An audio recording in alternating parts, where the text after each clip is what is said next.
Bonjour, bonsoir. À l'occasion du mois 100% Comic Heroes sur Frisson, nous allons vous offrir un regard en coulisses dans l'univers de la BD. Parce que nos héros, ce sont ceux qui créent les Comic Heroes, ce sont ceux qui les conçoivent, qui les dessinent. Ce sont également ceux qui les interprètent lorsque, et c'est souvent le cas, le Comic Heroes est adapté au cinéma. Bienvenue à Los Angeles qui, sous la pluie, ressemble plus à Gotham City qu'à Hollywood. Les Comic Heroes, ce sont ceux qui nous font rêver. Avec une plume et un morceau de papier, zoom sur les dessinateurs de BD. Avec en grande star, les Romita. Deux pères en fils, ils font évoluer Spider-Man et nous vous dirons comment. Le prochain Spider-Man, justement, c'est lui, Andrew Garfield. Ici, au Golden Globe, la star de Social Network partage l'affiche avec Emma Stone, que nous retrouverons tout à l'heure. Golden Globe toujours avec les futurs Comic Heroes, présentateurs à la cérémonie. À gauche, Thor, à droite, Capitaine America. Nous irons à leur rencontre. C'est à Comic-Con, la grande messe des super-héros. I can't focus on my porn with all this real sex going on around me. Nouveauté US cette semaine et je vous le dis tout de suite, vous n'aurez pas à attendre longtemps pour découvrir Sex Friends, comédie romantique avec Ashton Kutcher et Natalie Portman. Nous vous emmènerons sur l'avant-première. Et puis nous parlerons des Comic Heroes les plus insolites. Ils sont sosies, ils sont fans ou tout simplement fous. C'est un sujet à ne surtout pas rater et ce sera en fin d'émission.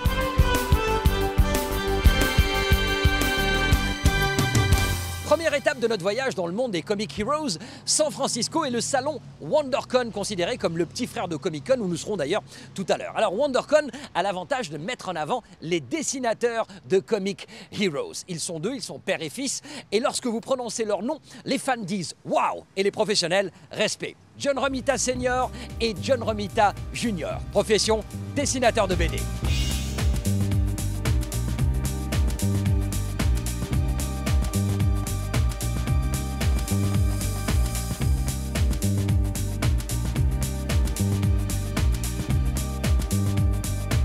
I took over Spider-Man after 3 years' success. I tried to make it as close as Ditko as I could. And then I gradually, after years, it became my identity. I used to think about him constantly. Even when we were on vacation in the car, I'd be driving and I'd be talking to my family. We'd all discuss the plots on Spider-Man. I couldn't help it. It was a 7-day-a-week job. I love it. John Jr. is 13 years old.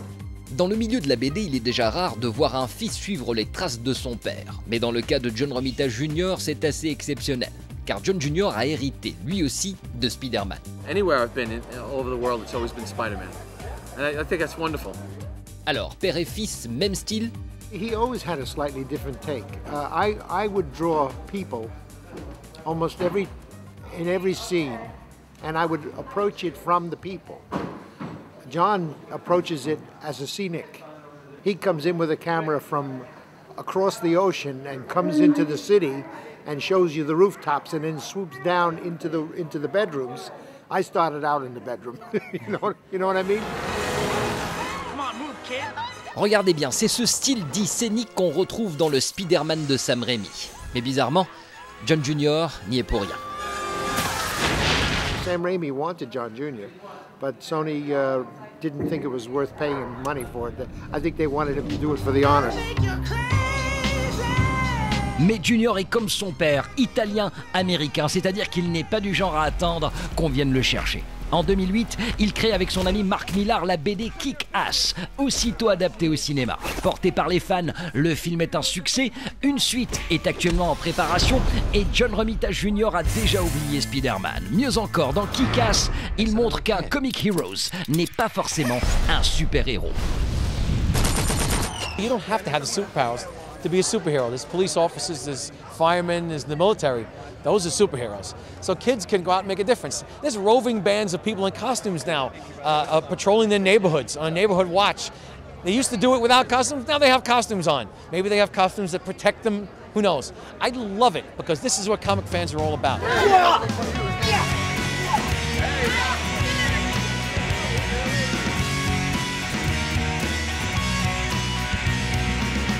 Restez avec nous après San Francisco, direction tout à l'heure San Diego pour le salon Comic-Con, le plus grand salon de la BD au monde. Ce sera justement l'occasion de parler des futures adaptations de Comic Heroes au cinéma. Mais avant, voici ce qui sort cette semaine en salle aux États-Unis.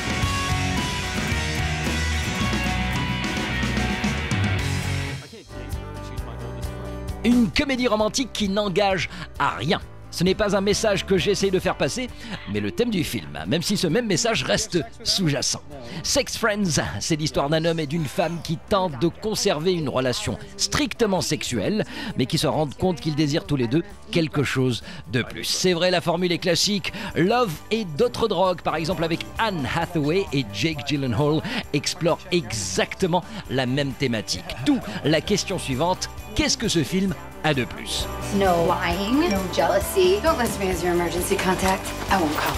And the women in this movie are so different from anything you've ever seen of women in movies. You know, they're funny, they're raunchy, they're good friends to each other, and they're looking for different things and out of relationships. You know, I don't want to freak you out, but I'd love to hang out with you in the daytime sometime. Il y a aussi les scènes d'amour, plutôt chaudes d'ailleurs, entre deux acteurs qui vont très bien à l'écran.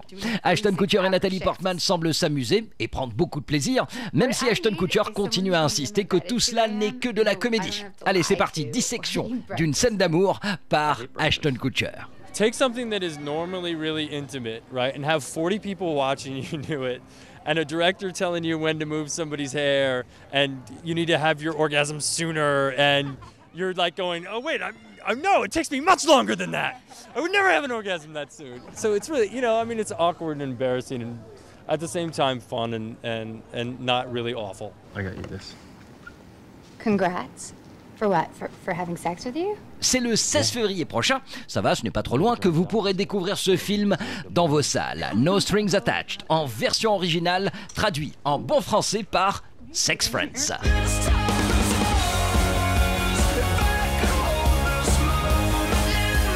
Go on a date with me. One date. Why can't we just have sex? C'est le mois 100% Comic Heroes sur Frisson et nous avons choisi dans ce Hollywood Live d'explorer cet univers qui rapporte chaque année à Hollywood des millions de dollars. Allez, direction San Diego pour Comic-Con, le plus grand salon de la BD au monde.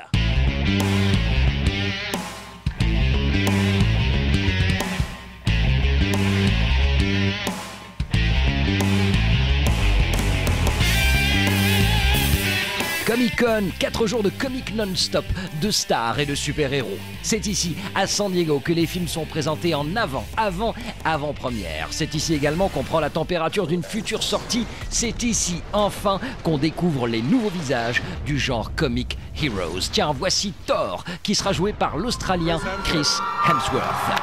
150 millions de dollars pour cette aventure d'action fantastique réalisée par Kenneth Branagh. For me, like the Asgardian world is royalty, you know, and royal family, and Ken Branagh, you know, Henry V and Shakespeare, and he does that better than anybody. Chris d'ailleurs ne se contentera pas de jouer dans un seul film. Il continuera à être Thor, mais cette fois aux côtés d'autres super-héros pour la plus formidable concentration de stars jamais vues dans un film de genre. Avengers, les Vengeurs en français, créé par l'incontournable Stan Lee, qui à l'époque avait sorti cette BD pour concurrencer une autre bande de super-héros, la Ligue de Justice américaine. Pas de film pour l'instant sur cette ligue, mais Warner compte dès à présent sur le succès d'un de ses héros, Green Lantern, pour lancer justement le projet Justice League. Green Lantern qui puise sa force d'un anneau vert est joué par Ryan Reynolds. It's a character whose weakness and strength are something that's entirely relatable to everybody. So I think that's one thing that's really going to set it apart. It's not so much about the lightning bolt, quote unquote, that where he's bestowed this gift. It's more about why he was, and it's exploring that. And I think that it's as much a mystery to him as it is, the people around him, and that's something cool about that. Martin Campbell à la mise en scène, le décorateur du Seigneur des Anneaux plus Blake Lively de la série Gossip Girl dans le rôle féminin. Green Lantern risque d'être la grosse surprise de l'été prochain, sortie prévue en août. Wow, I know, right?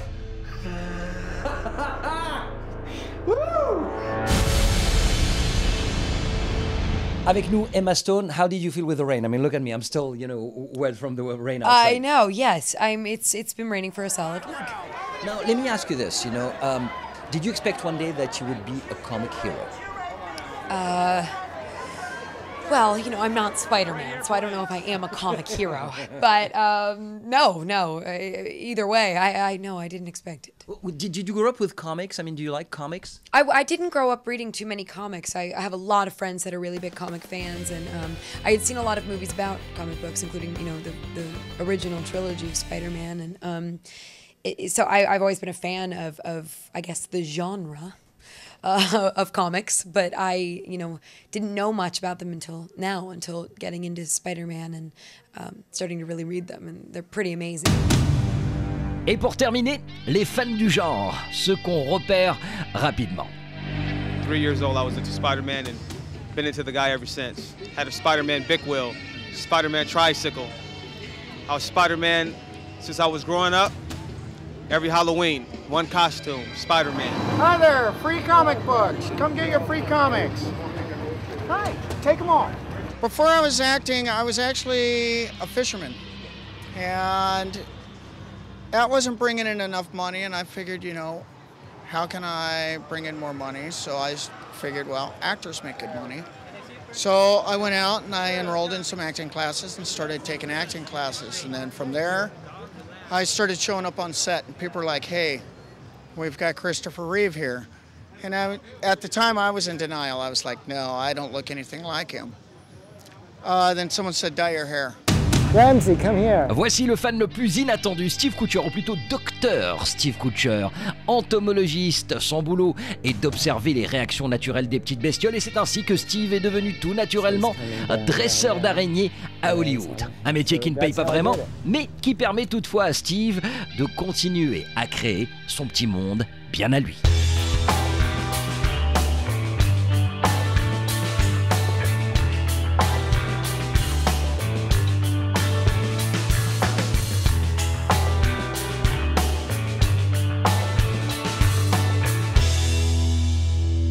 Voilà, c'était notre hommage aux héros de BD, un hommage qui clôture en même temps le mois 100% Comic Heroes sur Frisson. Rendez-vous la semaine prochaine pour une nouvelle actu in situ, toujours depuis Los Angeles. D'ici là, bon cinéma. Ciao!